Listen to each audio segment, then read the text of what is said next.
WDSL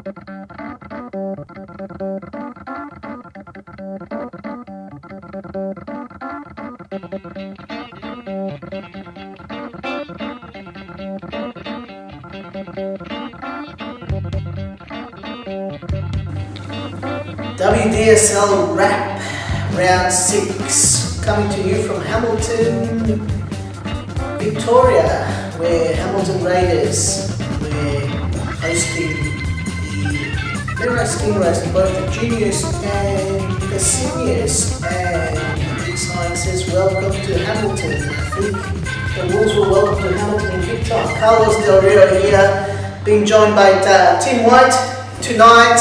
For the wrap, Simmo wasn't available tonight, so we're sending a big cheerio to Simmo, but Timmy White stepped in. Thanks, Tim, for coming down and having a chat to us here. Thank you. Tim's one of our committee members, but also was around for most of the games, for all the games here in Warrnambool that kicked off round 6. There was a game at 11 o'clock between Jetty Flat Rangers under 15 against the Warrnambool Lions. Timmy, do you want to give us a bit of a breakdown of the game? I think the game, there was definitely a huge advantage to the home side, even though they only had 9 players to start off with. They're all seasoned players, they've played under the same coach for a long time, they know each other really well. And Hans was on a high. Hans is the coach of the Jetty Flat Rangers team, so I'm wearing this shirt to celebrate the Bayern Munich champions of Europe. And Hans was very kind to lend me one of these, but he was up to 4 in the morning, so he was on a high, and I'm sure he was on a high after at the start of this game too. Yeah, definitely. I haven't seen him talk that much coaching yet, but he's certainly happy about everything, and I think they were looking for a win, and they certainly got that. But not to discredit Warrnambool, they came back really well in the second half, and it was a good game all around, but hopefully there'll be improvements for both teams, I think. Just having a quick look at the scorers there for the Rangers there, Timmy. Lucas Essenwenger stood up to score 5 goals. He actually played really well. I think he actually got maybe 1 or 2 headers as well. His long shots are just incredible, especially for a young boy his age. He even rivals the adults with the shots from long range. He's Hans's boy, of course, but he's just a good striker. Maybe not quite the runner yet, but his foot's definitely there, and he has the height advantage in the box every time. I'm looking forward to Lucas being part of the under-13s country championships as well, in a leadership role there as well. But as you can see, 5 goals, fantastic effort there. A couple of goals there, I see, to young Keith. Yeah, Keith was really persistent in his role. He's a left back and centre back actually, so to score 2 goals, he really pushed himself. He probably went up a bit too many times, but no, credit to him. He worked hard and he got the goals that he wanted, so it was good to see him. Russell, Devin, quick congratulations, Devin, you're on the score sheet this week as well. Young Devin, he's been playing with the Wolves for a while, and he's one of those players that we've been looking forward to step up and say, "Oh, good on you, Devin." He did really well. Okay, he was excellent. Matt Rio scored another one. He's been on the score sheet a couple of times there for the Rangers, and Josh Cabral. I was talking about him last week. And, Josh was just reliable. He was all over the park. He's extremely fit, especially for his age. He's fitter than most adults. He just runs and runs and runs, and he listens to the coaches. We had Seves and Wenger. Did Hartley put on the goalkeeper? Hartley didn't play. Hartley was a neck injury at the moment, so hopefully he gets better. Well, I hope you get better too, because he played a good game last week. The Warrnambool players, no scorers there, but kudos to the goalkeeper Nicholas.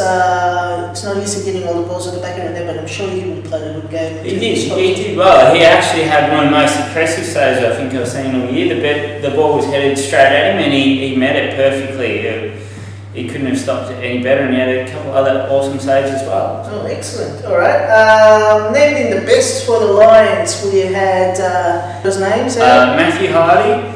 Good on you, Matthew. Ryan Brumby and Austin Evans. I actually heard Austin's name called a bit. I'm not too familiar with the players, but I best voted for the Rangers, we had Keith Russell, congratulations, along with Lucas Essenwenger and Josh Crowbar. Congratulations, boys, and looking forward to next week's rematch. The other under 15 game was between the Hamilton Raiders versus Maryray Stingrays, and we have some footage here of the game too, which we'll talk over while he's playing.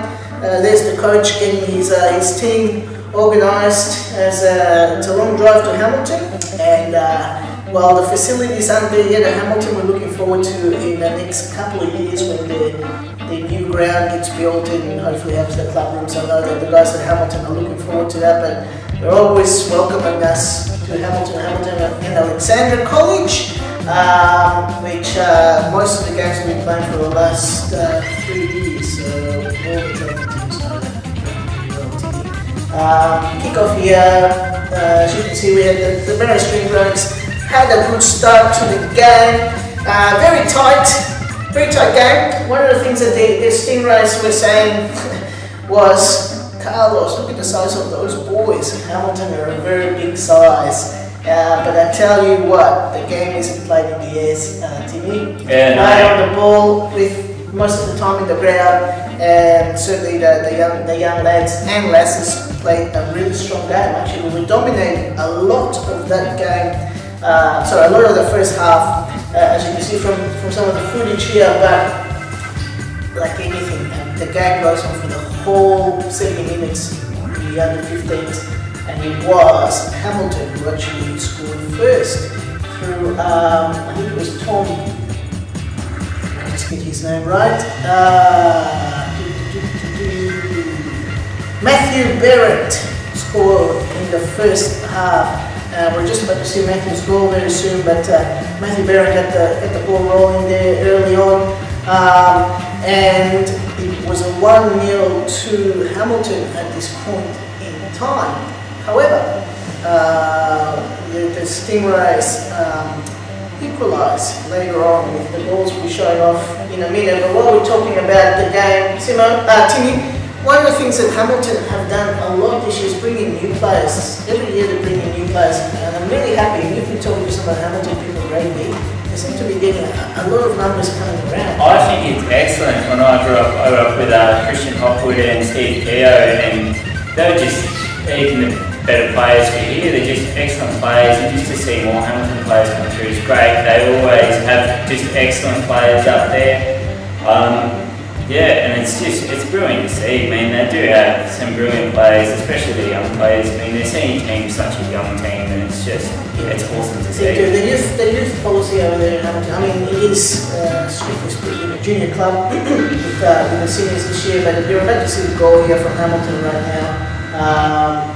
The Stingrays had the ball forward, but now here he comes through the midfield. I think this was the goal scorer, maybe? No, it wasn't. Here we go. Nice little pass, 1-2, and Tom just picks his spot and puts it back in there for a really good goal. Counter-attacking football went really well for the Raiders in this game because, like I said, our players, the Stingrays, held on to the ball a lot. We had some really good passages of play, but if you don't take your chances, it doesn't happen. But kudos to Hamilton because they took the first couple of chances that he did get on the ball, certainly early on. There's Charlie Jones, played a really strong game. Congratulations again to the girls for the Stingrays. We're a team with probably about 6 of them playing in this league.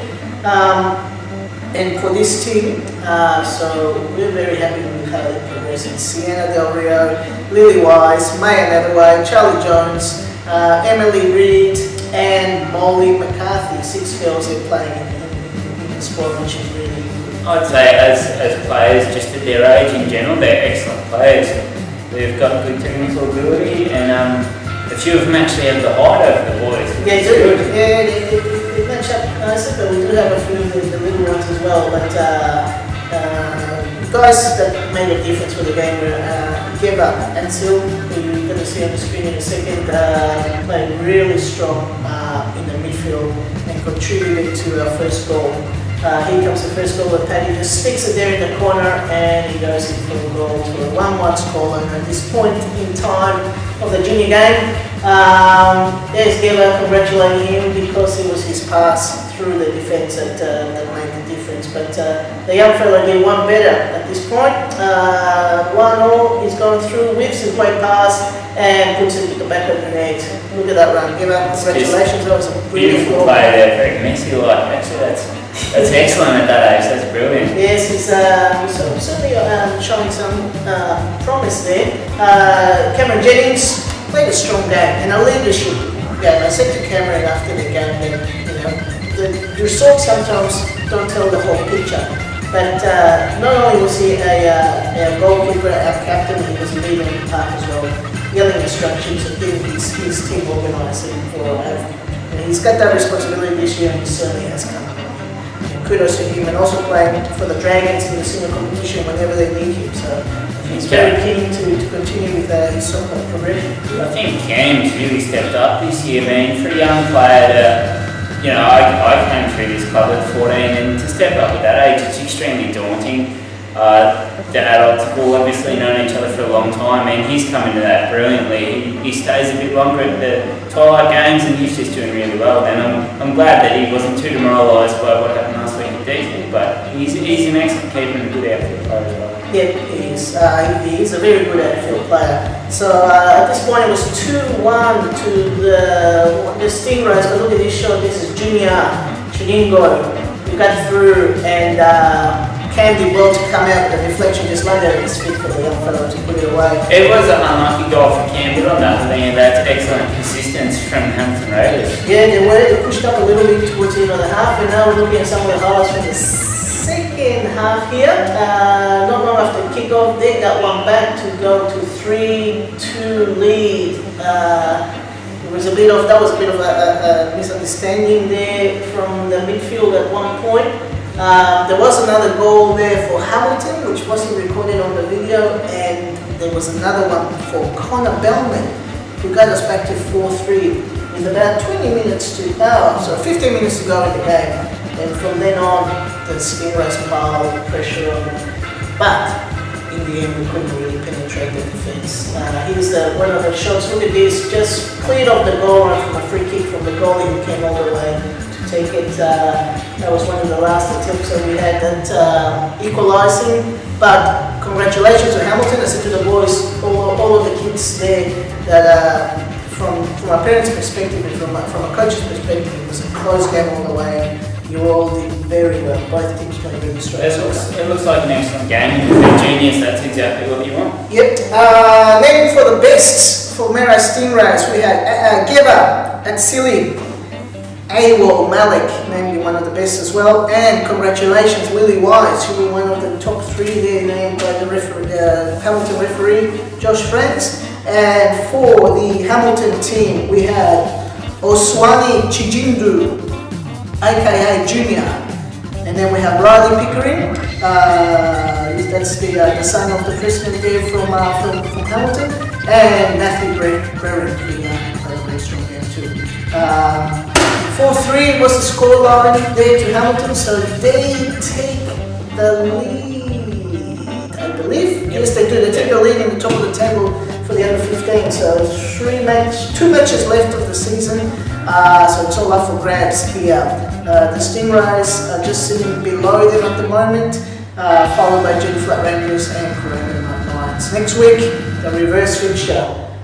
Jenny Flat Rangers travel to Scotts Creek to meet the Lions up there, and Hamilton travel to Warrnambool to meet the Stingrays at home. So that's it for junior soccer. We move along to the senior competitions, Timmy. And the first game was held at Harris Street between top of the leaders, Jenny Flat Rangers, against bottom of the table, Deakin Dragons. So, was it that type of game? It actually wasn't a bad game. Deakin started off with a stronger team.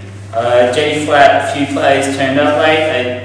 They didn't have a full strength squad at the start, and they were certainly feeling it. They were confused, and Deakin were on top of the game. I think they had the first 3 shots, and they were all actually brilliant, excellent shots. We're just looking at the lineup now for the Dragons. Actually, they provided us with team lineup. So we'll put this up, Dragons, so you can see your setup. Chris Bellman in goals with Elijah Kettle and Aiden Lyon, the two centre backs there, with Aiden Hayward on the right hand side of defence and Liam Drake on the left hand side of defence there, with Lara Angarana playing that defensive midfielder role, with Brad Adams and Paddy Houlihan in front of her. On the right wing we have Olivia Campbell. Congratulations Olivia, you got into the starting lineup there on the wing.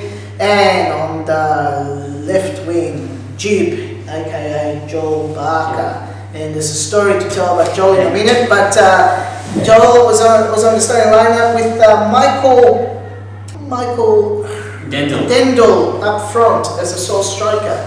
So listen, that lineup, the Dragons have been playing a similar lineup for most of their starting lineups. Of course, they're missing Campbell Scott. They're missing the juniors, Connor Bellman, and the new ones, Livy Gaddick and Cameron Jenkins, who were playing in Hamilton at the time, which obviously we encourage a junior football to take precedence over filling in for the senior teams. But in saying that, the Dragons looks like they had a full team. There's a few shirts there. Maybe they had 2 on the bench. I think they might have actually had 3 on the bench. Yep. So in saying that, that's the lineup. The Rangers there, they were running a bit late, so no lineup provided there. But it didn't take long for the scoring to start, I guess, from the scene. Let me just have a look at quickly here. Who scored the first goal there, Timmy? Do you remember? I think it was Aiden. Aiden actually scored the first one. Okay, Aiden Lyon scored it. That's a second. Looks like that's the second half, but it could have been him. Oh no, Aiden did. I think Aiden was the first scorer. Okay.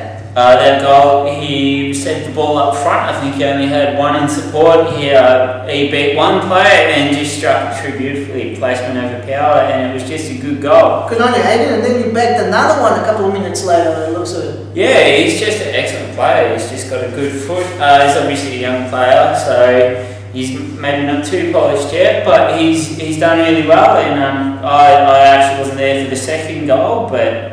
Yep. It would have been a good goal, I imagine. So Aiden got one on the 15th minute and then the 19th minute, and then Captain Ellen Weiss stood up and took the brain with number 3 at the 30th minute. Did you see that goal? It was actually a penalty, I believe. Okay. I'm not sure what it was given away for, but she stepped up after I think she was forced into it a bit, but she took it well. It was excellent placement. And good on her. We interviewed Ellen last week, and she was a bit nervous to be interviewed here on the wrap, but I think you did a great job, Ellen, and of course you should step up to take these penalties. You're the captain. Take some leadership and show these boys how it's done. Obviously you put it away nicely, and getting penalties past Chris Bellman's not hard. It's not easy, sorry. Yes, he's an excellent keeper. Being an excellent outfield player, a lot of people tend to not think he'd do well on goals, but he does brilliantly. And he had some excellent saves. And so 30th minute, Ellen. Then we got Tom Southall not long after 36, and then Michael Roman scored one to wrap off the half. I think we just have to mention Tom Southall's goal. That was brilliant. Well, there's no footage, Tommy, so he's out this week, but he was a foot out, foot within his own half, and he just shot. Had 1 touch and just shot from almost a dead ball, and it was still rising when it hit the back of the net for probably the goal of the year so far, I'd say. Oh, wow, okay. And I've never heard Johnny praise a goal so much, to be honest. But no, it was a brilliant goal. So, Tommy Southall, that was on the 36th minute. So the scores at the half were 5-0 at the time. Dragons were still looking for something. I believe Elijah Kettle probably was playing very well.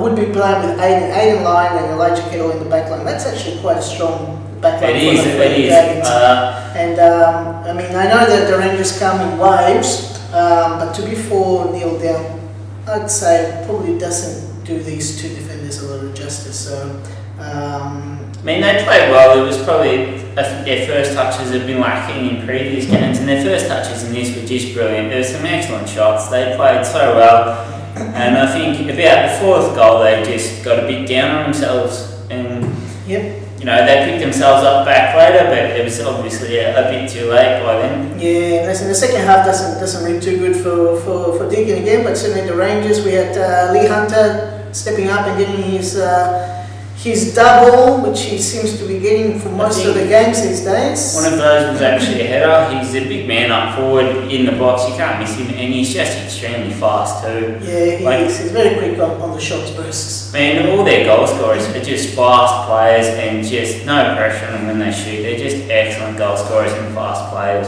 So the other one to notice here, Jason Sutton got 4 in the second half. So he must have been bored in the first half to say, hey, listen, it's my turn, but just got 4 goals in the second half, Jason. Certainly there was no mercy there for the Dragons when you're on fire. 4 goals. But I guess probably, I wouldn't say the goal of the year, but certainly the goal of the year for the Dragons maybe when I believe that it's been awarded to Aiden Lyon, but all of the text that I've been hearing is that it was given to Jim Joel Barker. What's going on there? I don't want to take anything away from anyone, but I'm not too sure any Deakin player scored that. There was a shot from just inside the box, I think, it might have been a bit outside, and it hit about 4 players on Jetty Flat Rangers, including the keeper. They all ran to each other, and I don't know who came off last, but it certainly found its way into the back of the net very softly. But well, the goal here was awarded to Aiden Lyon. So, Jim, if you're watching this, officially it wasn't awarded to you. So, I'm going to get onto Facebook tonight and let you know what's going on, because there were a few people there congratulating him. He didn't know what was going on either. Yeah, he actually came up to me after the game, and he didn't even see it going in the back of the net. So I'd say it was Aiden. Yeah, I'd say it was Aiden. He was definitely the player in the box. Whether he was the last player that came off, I'm not sure, and whether he was the one who directed in the goals might be another thing. But it's been credited to Deakin, so good on him. Stan Branch was the official, so he gets the majority of things right, so I'm pretty sure. Yeah, I wouldn't argue with Stan. Yeah, so the scoreline there, 12-1 to the Jetty Flat Rangers to keep him on top, unless something horrible was happening in Hamilton, which is what was happening right now. As the game was finishing off there at Harris Street Reserve, the game between Marais Stingrays and Hamilton Raiders was getting started. Again, the big welcome to Hamilton sign was out for the boys in the senior teams, but the lineup for the Stingrays, we had Declan Irvine in goals with a 3-man defence, Jed Boyle, Tolga Merrick and Nigel Gray. They're holding off, playing sort of 3 central backs. I decided to play this game, being the ground that is Hamilton, very narrow, very short.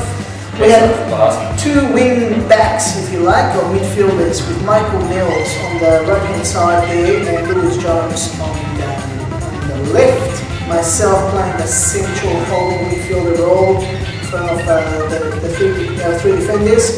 Sammy Blackburn, I gave him the urgency to play in the midfield.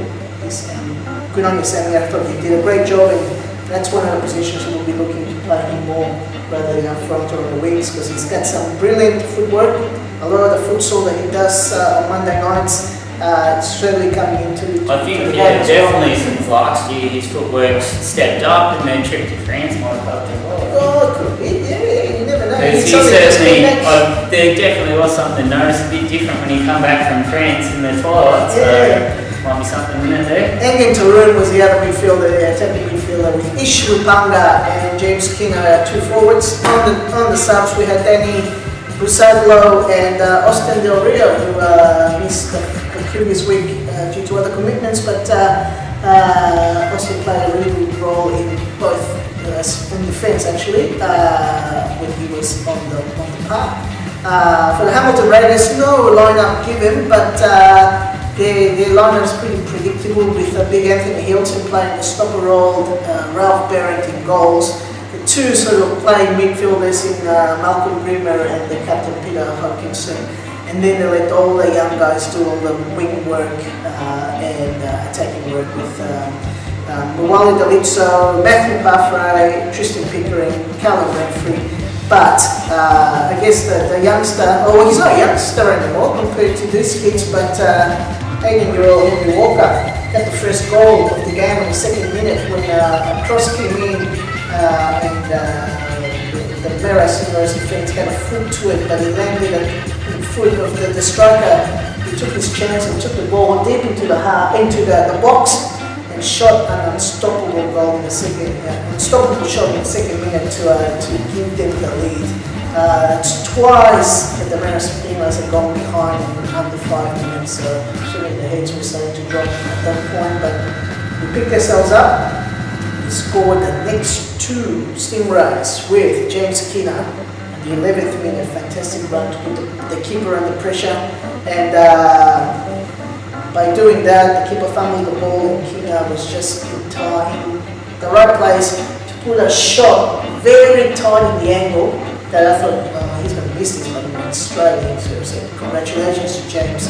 No scores for the next 20 minutes until Sammy Blackburn stood up, took a shot from with plenty of reds around him. Just picked his spot to the left, went underneath his left foot, and get the kick in the lower corner to give the Stingrays an incredible 2-1 lead at the half. Which is very hard to do it at Hamilton. Yeah, usually Hamilton are usually the ones leading at half time most of the time.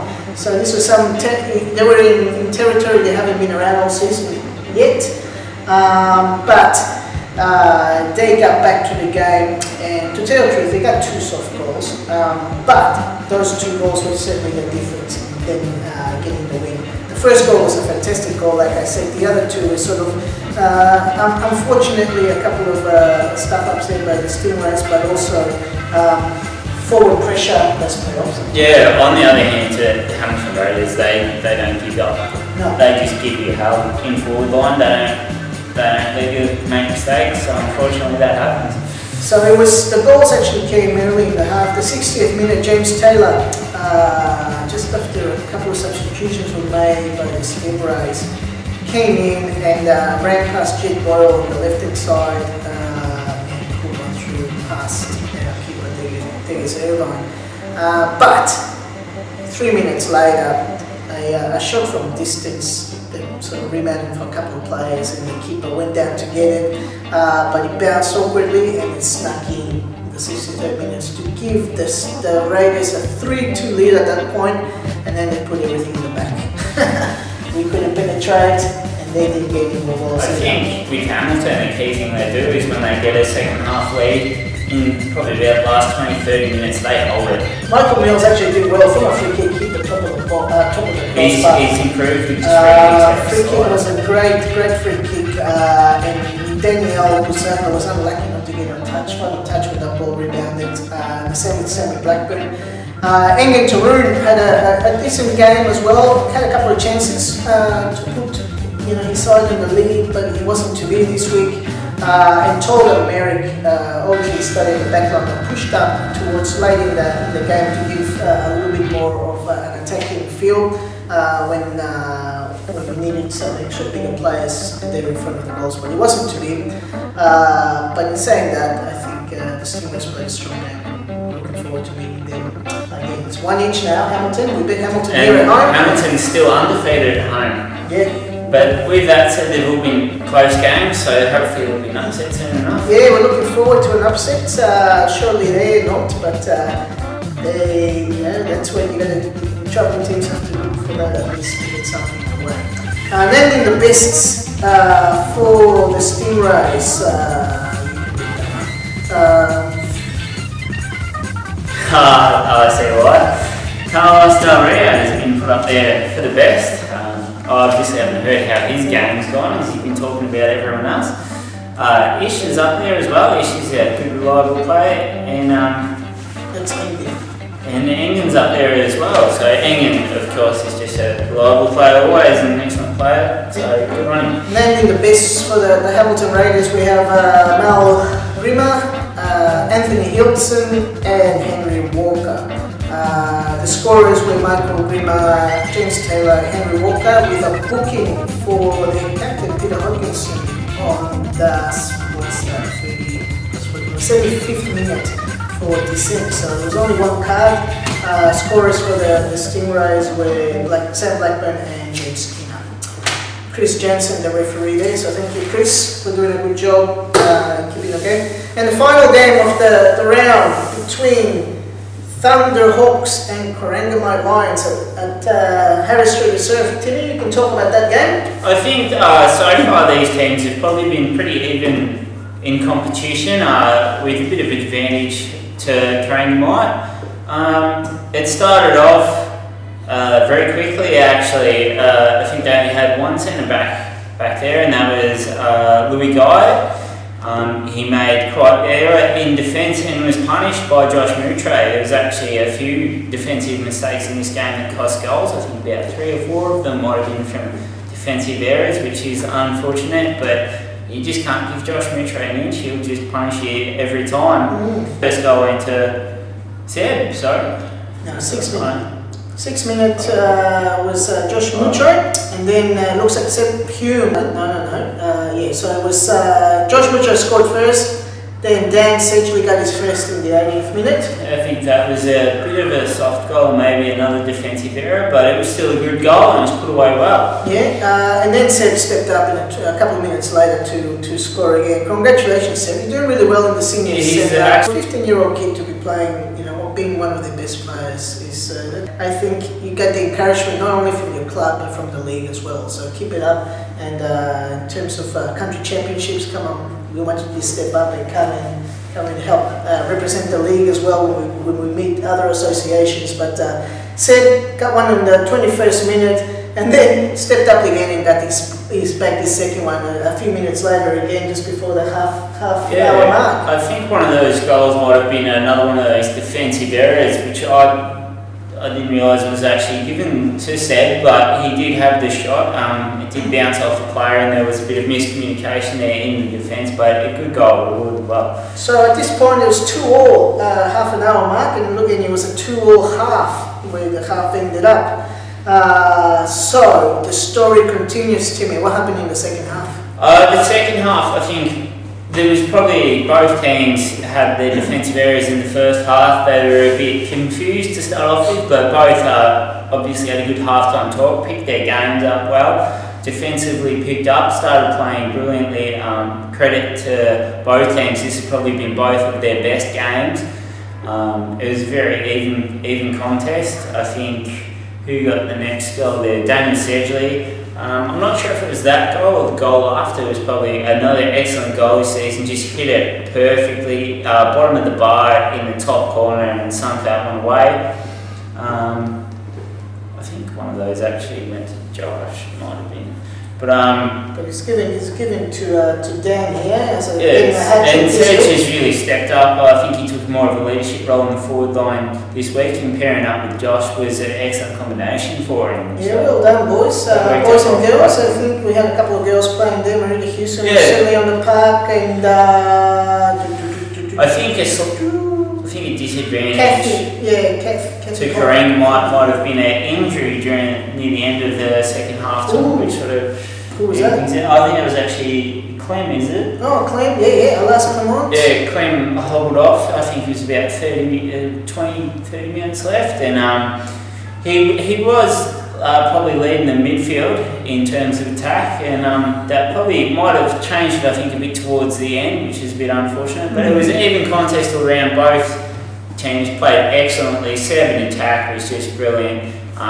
He stepped up this week, and that's what I think Warrnambool has needed in the last few weeks, and it's getting that time of year where teams are just starting to polish up really nicely. Yeah, and I think Warrnambool and Thunderhawks have both stepped back into the competition now. And very good, because our competition is you want to be in the top 4. We want to finish the season in the top 4, so you get chances to play finals, and then whenever anyone plays finals, anything can happen as well. So I think certainly, if the teams, it's only early in the season. It is a long season, so just keep at it. All the teams will hopefully continue to grow. I think you look at this time of year, it's with the exception of Deacon's games, all the teams have really started to come to close games. Everyone's stepping up, everyone's starting to know each other, and the players have come in. And I think now to the end of the year is really going to be a battle, and I think there's going to be a few upsets, and I hope for a few upsets. Well, yeah, we're looking for a few upsets. They should be coming up soon, I hope. But in saying that, those sitting at the top of the table are sitting in a nice position right now because they are slowly getting away from the rest of the field. But just the best name for this game for the Lions, the Scotts Creek Lions, I said I was going to call him, Louis Guyatt, Seb Hume, and Bray Wright. Yeah, Bray's back. He was in goals by the looks of it. Danny Boyle hurt himself. And Bray did really well. His confidence was probably a bit down at the first half, but he stepped up excellently and just again some brilliant saves. There was one there that was just absolutely awesome, so full credit to him. And it is. He's one of the players that they occasionally get in to play for the Lions, so good on your Bray. You got named one of the best. And for the Thunderhawks there, Catherine Holman, Keith Russell and Daniel Sedgley. Excellent credit to Keith. His under 15s game named him the best, and probably I don't think did as well as he could have, but he stepped up completely. He just slide tackles, dominated. I don't think he made any mistakes at all in that game, and he gets a bit hard on himself on times, but full credit to him, he did brilliantly, and Sedge as well with the 3 goals, a dominating performance up front. Not one of the most active and running forwards, but his shots from anywhere are always just spot on, so excellent work to Sedge. And Karen Silver got on the list too. Oh no, sorry, Catherine. And she did really well as well. She started off on the bench, I think, from memory, or she might have been on. Yep. Spent a bit of time on the bench, but she just played brilliantly. They all played excellently. Everyone stepped up on both teams. I don't think there was a bad play amongst them. A few mistakes, but it was excellent performance. Well, it's good that they got a very good win this week because they have to regroup and get ready for Friday night football. Thunderhawks are now going to be hosting Hamilton Raiders on the Friday night fixture on the 31st of May. Timmy, predictions for that one, quickly?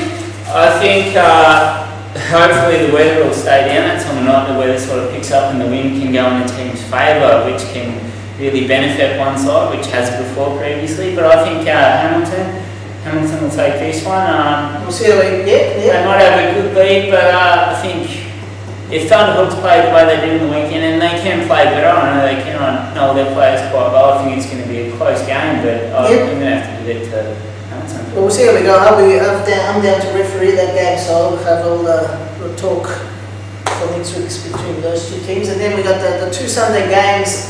J Flat Rangers travel to Scotts Creek to meet the Scotts Creek Lions, and then Deakin Dragons host Marais Stingrays here at Harris Street Reserve for the 1 o'clock kickoff there for round 7, which gets us to that nice just before the middle of the season, before we sort of take a break for the Queen's birthday. So we'll have a wrap next week, talk about what happened.